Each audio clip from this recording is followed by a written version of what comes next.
رمضان کے آخری عشرے میں کون سی عبادات کرنی چاہیے؟ یہ ایک ایسا سوال ہے جس کا جواب بہت سے لوگ جاننا چاہتے ہیں۔ تو پھر انتظار کس بات کا؟ آئیے ہم مل کے پتہ لگاتے ہیں کہ وہ کون سے ایسے اعمال ہیں جو سب سے زیادہ فائدہ مند ہو سکتے ہیں ہمارے لیے ان آخری 10 راتوں میں۔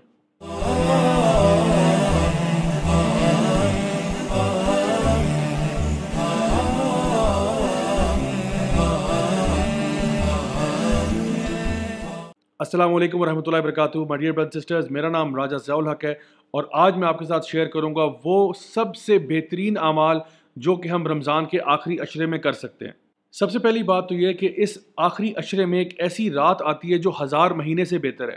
اللہ سبحانہ تعالیٰ قرآن مجید میں ارشاد فرماتے ہیں لیلۃ القدر خیر من الف شہر تنزل الملائکۃ والروح فیہا باذن ربہم من کل امر، یعنی ایک ایسی رات ہے جو 1000 مہینے کے برابر نہیں ہے، 1000 مہینے سے زیادہ بہتر ہے، اور اس رات میں فرشتے اللہ کی طرف سے نازل ہوتے ہیں جو اللہ تعالیٰ کے اگلے سال کے احکام لے کر آتے ہیں۔ اور نبی کریم صلی اللہ علیہ وسلم نے ہماری اس معاملے میں رہنمائی فرمائی کہ یہ جو لیلۃ القدر کی رات ہے یہ رمضان کے آخری عشرے میں طاق راتوں میں ڈھونڈی جا سکتی ہے۔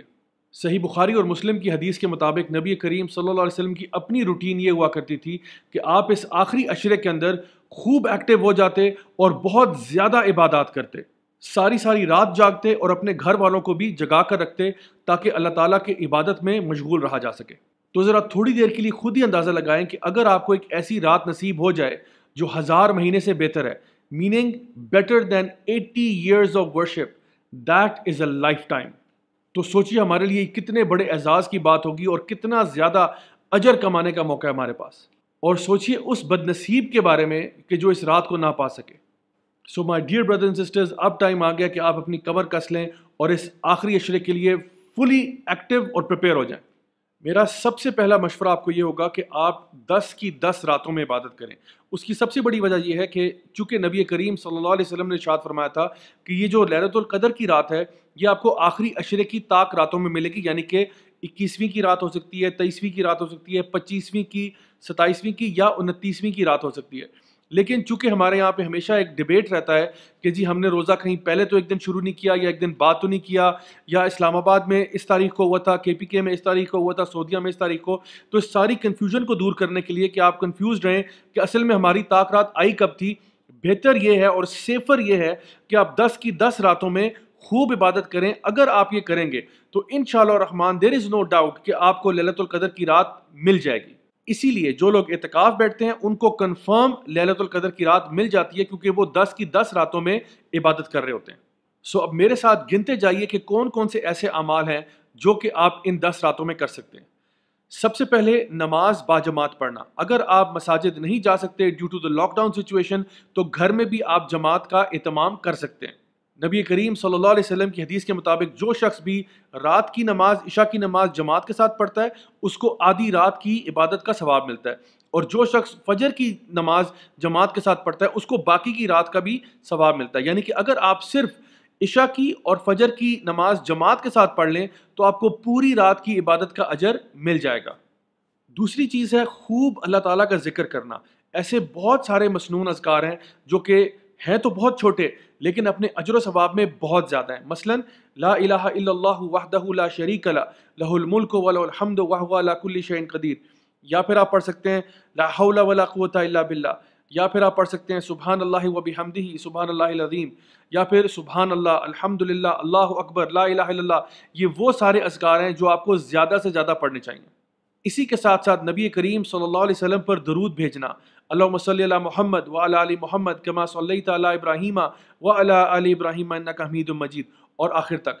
تو یہ بھی کوشش کریں کہ زیادہ سے زیادہ نبی کریم صلی اللہ علیہ وسلم پر درود بھیجیں ان 10 دنوں میں۔ اس کے علاوہ تیسرے نمبر پر ایک چیز ہے وہ ہے دعا۔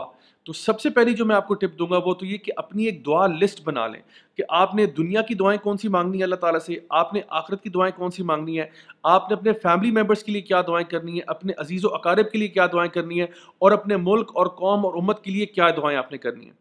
اس کے ساتھ ساتھ نبی کریم صلی اللہ علیہ وسلم نے سیدہ عائشہ کو ایک بڑی خوبصورت دعا سکھائی کہ اگر تم لیلۃ القدر کی رات کو پالو تو اس میں یہ دعا ضرور پڑھنا، اللہم انک عفو تحب العفو فاعف عنی، کہ اے اللہ تو معاف کرنے والا ہے، تجھے معاف کرنا پسند ہے تو مجھے معاف کر دے۔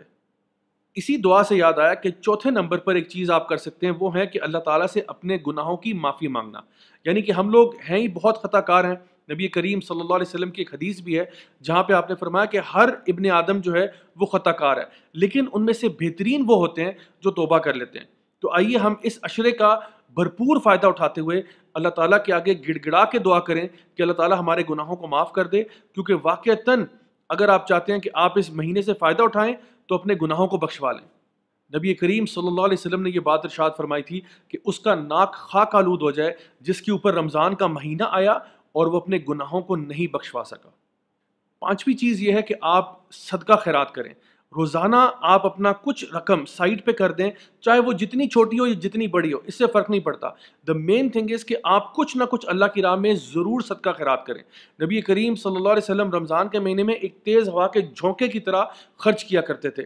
تو ہمیں بھی چاہیے کہ ہم لوگ روزانہ ہر رات کو کچھ پیسے اپنے نکال کر سائڈ پہ کر دیں کہ انشاءاللہ اس سے کسی غریب کی مدد کی جا سکتی ہے، کسی کو کھانا کھلایا جا سکتا ہے، یا کوئی بھی اور فلاحی کام اگر آپ کرنا چاہتے ہیں تو اس رقم کے ساتھ ضرور کیجیے گا. چھٹے نمبر پر ہے قرآن مجید کی تلاوت. تو قرآن مجید عربی زبان میں پڑھنا بہترین چیز ہے، اس کا بہت اجر و ثواب ہے، لیکن اس کے ساتھ ساتھ قرآن مجید کو سمجھ کر پڑھنا. ابن القیم رحمہ اللہ فرماتے ہیں کہ قرآن مجید کی ایک آیت کو اگر سمجھ کر غور و فکر کے ساتھ پڑھا جائے، اس نیت کے ساتھ کہ انسان اس پر عمل کرے گا، تو اس کا اجر و ثواب پورا قرآن پڑھنے سے زیادہ ہے جو بغیر سمجھے پڑھا جا رہا ہے. تو وداؤٹ ڈاؤٹ قرآن مجید کو اگر بغیر سمجھے بھی پڑھا جائے، صرف عربی زبان میں بھی پڑھا جائے، تو اس کا بہت اجر و ثواب ہے. ہر حرف کے اوپر آپ کو 10 نیکیاں ملتی ہیں. لیکن اگر اس سے بھی زیادہ ثواب آپ چاہتے ہیں تو عربی بھی پڑھیں اور اس کے ساتھ ساتھ اس کو ترجمے کے ساتھ بھی پڑھیں تاکہ آپ اس کے اوپر عمل کر سکیں. ایک اور چیز جس میں میں سمجھتا ہوں بہت سے لوگ غفلت کا شکار ہوتے ہیں، وہ یہ ہے کہ ان دنوں میں آپ دوسروں کو بھی دعوت و تبلیغ کر سکتے ہیں. دوسروں تک نیکی کی بات پہنچانا، چاہے اپنے گھر میں آپ نے چھوٹا سا لیکچر دے دیا 5 منٹ کا، 10 منٹ کا، کسی نماز کے بعد کبھی سب مل کے بیٹھے ہیں، قرآن پڑھ رہے ہیں، ذکر کر رہے ہیں، آپ کو کوئی بات اچھی لگی، آپ نے دوسروں کے ساتھ شیئر کر دی. اگر آپ کے چھوٹے بہن بھائی ہیں، آپ نے کسی کو سورۃ الفاتحہ سکھا دی، کسی کو سورہ اخلاص سکھا دی، کسی کو کوئی اور ذکر سکھا دیا، کوئی دعا سکھا دی، الحمدللہ.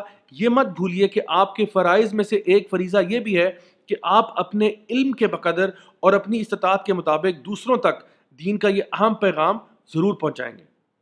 اس کے ساتھ ساتھ اگر آپ کچھ کتابیں پڑھنا چاہتے ہیں، چاہے وہ تفسیر کی کتابیں ہوں، حدیث کی کتابیں ہوں، یا کوئی اور دینی کتابیں ہوں جو کہ آپ کے معلومات میں اضافہ کر سکیں اور آپ کو ایک زیادہ بہتر اور پریکٹسنگ مسلم بنا سکیں، تو یہ بھی ان دنوں میں ضرور کیا جا سکتا ہے. اگر بکس اتنی ریڈیلی اویلیبل نہ ہوں تو آپ آن لائن لیکچرز اور ویڈیوز دیکھ کر بھی اپنی اس نیڈ کو پورا کر سکتے ہیں. آپ کو نیٹ پہ ڈھیروں ایسے لیکچرز مل جائیں گے جہاں پہ قرآن کی تفسیر کے ہوں گے، یا حدیث کو ایکسپلین کرنے میں ہوں گے، یا جنرل کوئی اسلامک ایتھیکل مورل ویلیوز کو پروموٹ کرنے کے لیے لیکچرز ہوں گے. وہ دیکھ کے بھی انسان اپنے آپ کو انٹلیکچولی اور اسپرچولی اسٹیمولیٹ کر سکتا ہے. ایک بہت اہم بات جو اکثر لوگ نگلیکٹ کرتے ہیں وہ یہ کہ جہاں پہ آپ کی عبادت کی بات آتی ہے تو عبادات ضرور کریں، لیکن اپنے ارد گرد اپنے فیملی ممبرس کی مدد بھی ضرور کریں. نبی کریم صلی اللہ علیہ وسلم کی ایک حدیث ہے جہاں پہ آپ نے فرمایا کہ مجھے یہ بات زیادہ عزیز ہے کہ میں اپنے کسی بھائی کی مدد کروں جب وہ ضرورت کے وقت ہو، بجائے اس بات کے کہ میں پورا 1 مہینہ اس مسجد میں یعنی مسجد نبوی میں اعتکاف بیٹھوں. اللہ اکبر. یعنی کہ نبی کریم صلی اللہ علیہ وسلم یہ بات ارشاد فرما رہے ہیں کہ ان کو یہ زیادہ محبوب ہے، یہ چیز ان کو زیادہ پسند ہے کہ وہ کسی ضرورت مند کی ضرورت کو پورا کریں بجائے کہ وہ 1 مہینہ اعتکاف بیٹھیں اپنی مسجد میں. تو کہیں ایسا نہ ہو کہ آپ اپنی عبادت کے چکروں میں اپنے گھر والوں کو، اپنے فیملی ممبرس کو اگنور کر دیں کہ وہ ضرورت مند ہیں اور آپ ان کی مدد کرنے کی استطاعت رکھتے ہوئے بھی ان کی مدد نہیں کر رہے. فائنلی گائز، میں آپ کو ریکمینڈ کروں گا کہ آپ اس عشرے کا بھرپور فائدہ اٹھاتے ہوئے اللہ تعالیٰ کے آگے گڑ گڑا کے کچھ وعدے بھی کریں کہ اے اللہ، میں اس رمضان کے مہینے میں اپنے آپ کو امپروو کرنا چاہتا ہوں، مجھے توفیق عطا فرما کہ میں جس طرح سے میں نے رمضان کے مہینے میں تیری عبادت کی، گناہوں کو چھوڑا، بالکل اسی طرح سے میں چاہتا ہوں کہ رمضان کے باہر بھی میں اپنا رویہ، اپنا کردار، اپنا اخلاق بالکل ایسا ہی رکھوں اور اس میں انشاءاللہ امپروومنٹ آئے، نہ کہ میں جتنا پہلے اچھا تھا اس سے کم ہو جاؤں. امام ابن رجب نے کیا خوب کہا تھا کہ عید اس کی نہیں ہے جس نے نیا جوڑا سلوایا، بلکہ عید اس کی ہے جس نے رمضان کے مہینے میں اپنے گناہوں کو بخشوا لیا. اللہ ہم سب کی غلطیاں، کوتاہیاں، گناہوں کو معاف فرمائے. اللہ تعالی ہم سب کو اپنے نیک بندوں میں شامل کرے اور ہم سب کو انشاءاللہ جنت الفردوس میں ملنا نصیب فرمائے. دس از می راجہ ضیاء الحق سائننگ آف. والسلام علیکم ورحمۃ اللہ وبرکاتہ.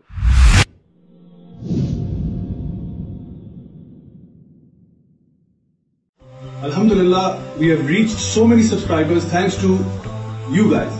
آپ لوگوں کی کانسٹنٹ سپورٹ کی وجہ سے آج ہم اس مقام پہ کھڑے ہیں کہ ہمارے ویڈیوز انٹرنیشنلی ڈفرنٹ ملکوں میں جاتے ہیں, لوگ وہاں سے اپریشیٹ کرتے ہیں. تو اگر آپ چاہتے ہیں کہ ہم لوگ اسی طرح کا امیزنگ کانٹینٹ پروڈیوس کرتے رہیں تو don't forget to support us with your financial contributions by going to this account and donating there. Thank you so much and جزاکم اللہ خیر.